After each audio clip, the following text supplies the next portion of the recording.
Está no ar o AtivaCast, o destaque do dia com credibilidade e reflexão. Olá, bom, hoje a gente vai mergulhar em um tema que, à primeira vista, parece ser algo só de advogado, de economista, sabe? Aquele assunto bem técnico. Exato, mas que, na verdade, molda o nosso dia a dia de um jeito muito, muito concreto. A gente está falando de insegurança jurídica. Uhum. E para guiar nossa conversa, a gente tem aqui uma análise, um artigo chamado Insegurança Jurídica, o preço da instabilidade. E o que me chamou a atenção logo de cara foi uma imagem que o autor usa. Ele diz que o problema é uma sombra que atravessa governos, ideologias e instituições. O que já diz muito, né? Diz que não é um problema de agora, mas algo crônico. Então, a nossa missão aqui vai ser entender de onde vem essa sombra e, principalmente, qual é o preço real que a gente paga por ela. Um preço que vai muito além de Brasília. E essa conexão, sabe, entre o abstrato e o concreto é o ponto central do material. O texto não trata a segurança jurídica como um conceito distante, pelo contrário. Ele mostra como ela é uma engrenagem, e se essa engrenagem falha, o efeito é dominó. Vai do grande investimento até o preço do nosso cafezinho. Certo. Então, o nosso percurso aqui, seguindo o texto, vai ter 3 etapas. Primeiro, a gente entende o que é essa instabilidade, depois qual o custo econômico e, por fim, como essa conta chega no nosso bolso. Perfeito. Então vamos lá. O texto parte de uma ideia bem provocadora. Ele diz que no Brasil, as regras mudam de acordo com o vento político. O que é uma afirmação e tanto. Parece até clichê, mas o artigo insiste que essa é a raiz da dificuldade de planejar qualquer coisa a longo prazo. Agora, como é que isso acontece na prática? A fonte detalha essa mudança de regras, o que isso quer dizer concretamente. Sim, detalha. E aí que a análise ganha corpo, sabe? Porque não se trata só de leis que mudam no Congresso. Ah, então é mais sutil. É mais sutil. E, talvez por isso mesmo, mais perigoso. O artigo aponta para 3 focos de instabilidade. Primeiro, sentenças judiciais. Elas mudam não porque a lei mudou, mas porque o contexto político mudou, a composição do tribunal mudou. Entendi. Segundo, e isso é ainda mais grave, decisões que se contradizem, de órgãos diferentes ou até do mesmo tribunal. Você fica sem uma resposta certa. Fica um caos. E, por fim, a percepção de que as próprias instituições que deveriam ser as guardiãs da estabilidade, elas parecem confusas sobre as próprias regras, sobre os seus próprios limites. Isso cria um paradoxo que é fascinante e, ao mesmo tempo, assustador. Sim. Quer dizer, as instituições que existem para garantir a previsibilidade acabam se tornando as principais fontes de imprevisibilidade. é como se o juiz do jogo, a cada partida, usasse um livro de regras diferente. Exatamente. O ponto crucial que a análise levanta é esse. O problema não é necessariamente a qualidade das leis que a gente tem, mas a aplicação errática delas. Pensa numa bússola. A bússola pode ser ótima, mas se o campo magnético ao redor muda o tempo todo, ela não serve para nada. Boa analogia. O texto argumenta que é isso. As leis são a bússola, mas o campo magnético da interpretação é tão volátil que ninguém consegue traçar uma rota segura. E isso compromete o sistema todo, porque a base, o que deveria ser sólido, vira um terreno movediço. Essa imagem do terreno movediço é muito poderosa. E eu imagino que o primeiro a sentir esse tremor é justamente quem pensa em construir algo nesse terreno, ou seja, o investidor. Sem dúvida. Como o artigo conecta essa instabilidade jurídica com as decisões de investimento? Ele conecta de um jeito muito pragmático. A lógica é simples. Incerteza é sinônimo de risco. E risco tem um preço. E todo risco precisa ser precificado. Só que a análise sugere que, no Brasil, esse custo do risco não é só uns juros um pouco mais altos. É um custo que paralisa. Pensa na diferença. Uma coisa é o investidor exigir um retorno maior para compensar o risco. Outra, bem diferente, é ele simplesmente desistir porque o risco é impossível de calcular. E o texto diz que a gente chegou nesse segundo ponto. Em muitas áreas, sim. Não é que o jogo é difícil. É que as regras são desconhecidas. Precisamente. O artigo nos faz imaginar a cena, sabe? Um conselho de uma multinacional com um mapa na mesa decidindo onde construir uma fábrica. De um lado, tem o Brasil, um mercado gigante, cheio de potencial. Do outro, um país vizinho, talvez menor, mas com regras tributárias estáveis há 20 anos e onde os contratos são respeitados à risca. A escolha fica óbvia. Fica difícil competir. A análise é dura nesse ponto. A hesitação que a nossa instabilidade gera tem um custo exponencial. Não é só perder um investimento, é deixar de ser sequer considerado. É sair do mapa, basicamente. É a diferença entre uma empresa construir a primeira fábrica aqui ou a 10ª em outro lugar. O resultado é um freio invisível no crescimento.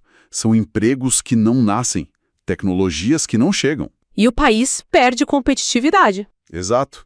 A gente fica para trás. Ok, o impacto macroeconômico fica bem claro. Mas o ponto que mais me marcou na leitura foi a promessa de que essa discussão não ia ficar só nas planilhas.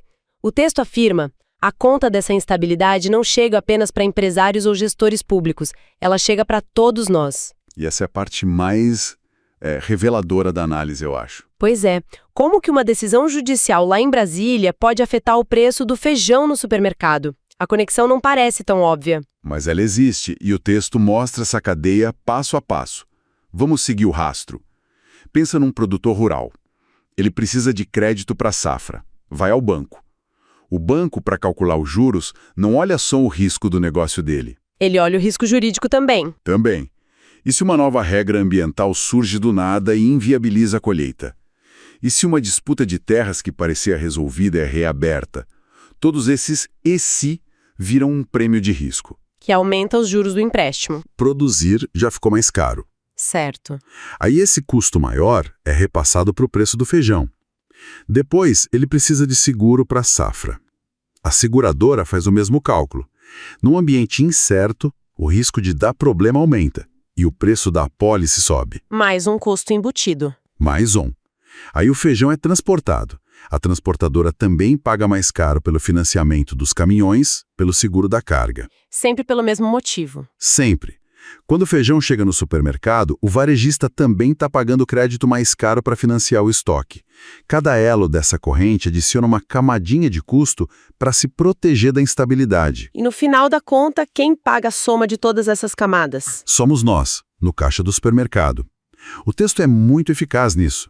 Ele mostra que a insegurança jurídica funciona como um imposto invisível, que está embutido em quase tudo. E ele dá outros exemplos, né? Sim.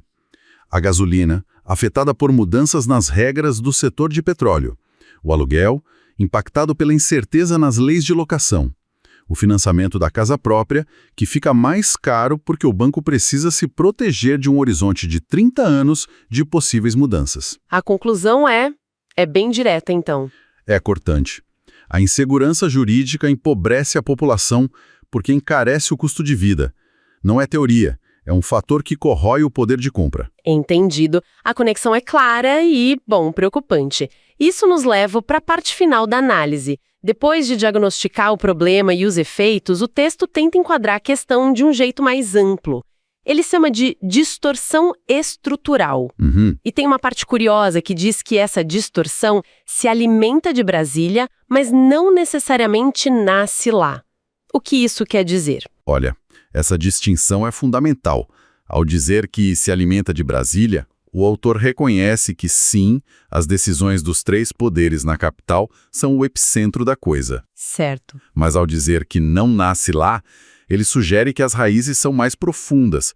Talvez uma cultura institucional, uma certa tolerância histórica com o improviso, com a ideia de que regras são flexíveis. É algo mais sistêmico, então. Transcende um governo específico, um grupo de juízes. É algo do sistema. E isso se conecta com a imagem final que o texto usa, né? Que descreve o Brasil como uma nação que sonha alto, mas patina nas próprias inseguranças. Essa imagem ficou comigo. É uma metáfora muito precisa. É a imagem de um atleta forte, talentoso, com todo o potencial para vencer. Mas que está correndo numa pista de gelo. Exato. Toda a energia que ele gasta para ir para frente é desperdiçada no esforço de simplesmente não cair. A análise sugere que o Brasil vive esse drama. A gente gasta uma energia enorme só navegando as incertezas, em vez de usar essa energia para inovar, para crescer. O que nos leva à conclusão final. A ideia do alicerce. Exatamente. O texto fecha com essa frase. A segurança jurídica não é um detalhe técnico, É o alicerce invisível que sustenta um país que quer crescer. Isso muda tudo. Tira o tema do campo dos especialistas e coloca no lugar certo, a fundação. A base de tudo. A base. Não dá para construir um arranha-céu num pântano. Primeiro você precisa de chão firme. E o chão firme é a previsibilidade, o respeito às regras.